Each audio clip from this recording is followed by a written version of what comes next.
Welcome back to Civil Discourse Now. I'm Mark Small. I'm Paul Ogden. We're shooting on August 4th, 2012 from Broad Ripple. It's on the north side of Indianapolis, Indiana. Lovely day out, Mark. I thought it was going to rain, but now it's We need sunny. the rain. I know we need the rain. It's supposed to rain tonight, perhaps. Perhaps. All right. We'll see if that happens. Our guest today is Fernando Gomez. Welcome, Fernando. Welcome. Fernando is a person who works with Unite, and he was a worker in hotels here in Indianapolis. He's also involved in litigation here in Indianapolis over different situations in the labor dispute, I guess. Fernando, how do hotels here in Indianapolis, how do they staff? Actually, before we get into that, if I can, Unite, what does that stand for? Unite here is just the name of it. Is it it's an just acronym? Does it stand for something? Union? No. Okay, No, it's all just right. Unite I'm here, sorry, I was and- always curious about that. Yeah, Because they but- put them in capital letters. Ah. All right. Sorry. So Unite here is a union from Chicago, and they're international, Mhm. and they tend to better the environment, workplace at the hotel industry, restaurant, and beverage Okay. industry. But yeah, I guess I could tell you how I got involved with Unite here. How did you? I got involved last year. I didn't know what was a union before. It's a communist plot, is what it is. I It guess. is. Yes. All right, no, I'm kidding. No, but the reason I got involved because last year I started working for HSS right after I got laid off from the landscape. And HHS is It's HSS. HSS stands for Hospitality Sound Solutions. Staffing Solutions. Okay. And I got laid off at the landscaping area where there was a drought and there wasn't enough work. So my boss told me, Fernando, I have to let you go. I need to pay my workers good, and that was it. And What so kind I of work started did you do? landscaping, cutting grass. Okay. But then I started to look for a job because I need to pay for my school. I did community college, and the only place I was recommended by my friend to apply was at a temporary agency, and I applied. It was, I guess they gave me the job right away. I mean, Mm-hmm. they didn't even do an interview on me. So okay, what is it you can do? Well, I'm good at everything. All right. And so they sent me, HSS sent me to the first hotel, which was the Marriott. I worked there for 4 months, and Which Marriott? I recall? Marriott, the old one, not The old not one, the alright. JW, but the old Marriott. And the position I was given was being a houseman. And as a houseman, you gotta go in there, take out the trash, take out the used bed sheets that the guests leave, and first day horror experience.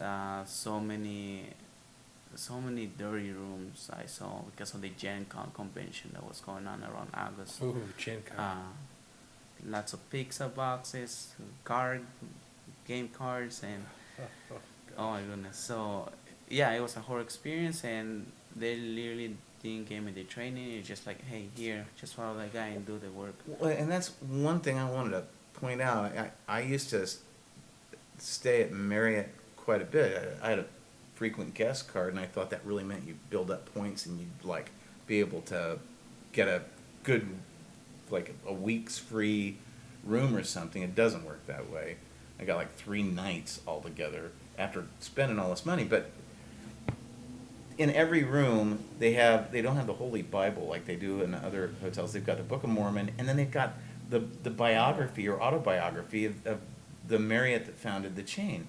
And he's got a chapter in there devoted to how they perfected the 30-minute cleaning of a room completely from top to bottom, implying that they train their housekeeping personnel to be super efficient and everything, but That to me says you're not spending enough time. Yeah, but I mean, also- that to me. So they put that in their advertisement. no, it's in his autobiography, and he's bragging about it. I wouldn't brag about that. Yeah, but the thing is, it's not true, because if they're bringing people in that aren't actually their employees, and they're employees of this agency, then it's not really true what he's saying in his book. Well, I haven't read that, but it is true that these ladies, housekeepers, tend to do their job really fast, to the point where they're skipping their lunch breaks. I also had to skip my lunch breaks because systematically what I saw there is that the temporary agency in the hotels pressure the worker to do your job as fast as you can and as efficient you can, so that you don't even take a break, a 15-minute break. Constantly, I was running up and down the elevator, taking material, stripping out the rooms. That occasionally I would see housekeepers eating inside these rooms, inside the guest rooms, and I was, why you eating here? Because I don't have the time to go downstairs to the cafeteria and eat. Sure. 'Cause they'll lose a lot of time going to the cafeteria and eating, going back up. So that really takes time, and I kind of learned that from I didn't take lunch breaks, so I usually, guests will leave behind granola bars for, I guess, as a tip or something like that. And I would just grab that, rip that up, and eat it up fast as I can because. Okay, first of all, let me explain. Uh-huh. I always left tips. I mean, monetary tips. It's just appropriate. But also, let's go to what you, in terms of the pay is not very, very high. Is that correct? 725. I think. $7.25. What's the minimum wage? $7.25. $7.25 an hour is minimum wage. I thought it was $7.75. No, it's $7.25 in the Okay. state of Indiana. All right. So you're getting minimum wage. Were there any benefits? No benefits. I asked about it. I had to ask because they never gave me like a booklet saying this is what you can do, what you can do if you have any benefits or anything like that. I didn't receive any type of training. How to do the job. Basically, I had to follow a guy and see what he was doing. But that guy wasn't really training me. Just like do this. Okay, Like if I already knew how to do the job. when you traveled to work, Mhm. what kind of transport did you use? I would use a car, always to drive myself to work. Difficult to find a parking place because you always have to pay. The hotel doesn't provide you for parking And that's downtown. downtown. Parking's So you had to pay for parking. Super Bowl imagine so we're doing Super Bowl. So they, even though they have parking at the hotel, they don't provide for the workers. No, they don't provide no. That's so basically Wow. they're saving a lot of money. Well, I was looking at some of the things that they say in here, and this is from HSS's website, and they describe how they are one of the most highly regarded hotels and resorts. Or one company has provided the most highly regarded hotels and resorts with a superior, reliable, motivated workforce, ours. And then talks about how, they're in here, they talk about how they provide training, and they also provide hospitality staffing solutions is your secret weapon for improving service while cutting costs.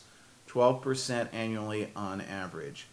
We accomplish this through inclusive pricing, which covers recruiting, hiring, and processing. And there you just said, well, I want a job, and they gave it to you. So there's the recruiting. Employee benefits, there are none. Payroll taxes, which if you're working for them, they take care of the payroll taxes and everything, and it's included in what the hotel pays them. So they actually process it. Are you considered an employee of this agency or independent contractor? Do you know the difference? Well, okay. I Do think I was an they employee deduct payroll taxes from your check? Yeah, they Okay. yeah. It was a check from the hotel, or was it from HSS? From HSS, yeah, they do that. Yeah, so- Okay, s- all right, so it's employee then. So they also carry the workers' comp, they do the payroll processing, and it says just-in-time recruiting, reducing overtime.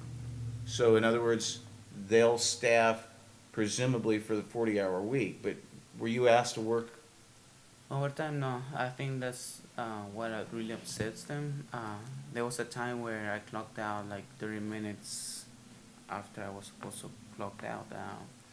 My manager confronts me and sees me clocking out 30 minutes later, and he asks me, "Why are you clocking out this late?" Like very agitated and very angry at me. And I told him because there were so many parties in these rooms that you couldn't know where to begin, where to start cleaning out the garbage that was left in on these rooms. And I told him, I'm sorry if I'm clocking out this late, but you don't want all that stuff up there, all that garbage up there, or else I'm gonna get disciplined. And my manager's all like, okay, this is the last time I want to see you clocking out this late, because next time you're gonna get written up or either get fired. So that you were going over the 40-hour work week? I believe so. That's Okay, and then they'd have to pay time and a half. But they expected you to be there and do the work. Yeah, they expect you to overwork. But they just don't want you clocking out later and getting paid for it. Yeah, and usually most of these housekeepers, what they do, they tend to arrive a half an hour earlier, or an hour, and they start putting material into the carts. Off the so clock? they can off the clock, so they can get the job done as quick as possible. Even after clocking out, they also go back and tend to fill their carts with shampoo or other stuff, and sometimes they tend to help in the mornings at the laundry so they can get the material out as fast as possible. Is this something the employer is demanding that they do? Do you know? Um, Because if they just did it on their own, that might be one They- thing. But if the employer says you need to do this and it's off the clock, then that would they could be a violation. they don't Would really be say violation. anything. What they do is that they discipline you to the point like, why haven't you done all these rooms? We need these rooms. So systematically, the ladies need to do work before they start working. On They the can't clock. they can't possibly get done in an 8-hour No, shift. No, they can't. Okay. How do they? One thing I'm still unclear of, and we talked about a little bit off the air. How do they staff the hotel? How many people in that you go into a hotel? How many people are employed by the hotel, and how many people are employed by the staffing agency? So I work for different hotels through HSS, but for the first 4 months I work at the Marriott, not the JW, the old Marriott, and from cooks, housemen, housekeepers, banquet servers, they're all from this temporary agency, Hospitality Staff Solutions. Anything up front of the hotel, yeah, they work directly for the hotel, but everything is just temporary workers who have been working there for the most I heard for 12 years for the same temporary agency, which is kind of absurd and like. It's not temporary. No, it's not temporary. We're at the end of the second segment. We'll be right back. Alright.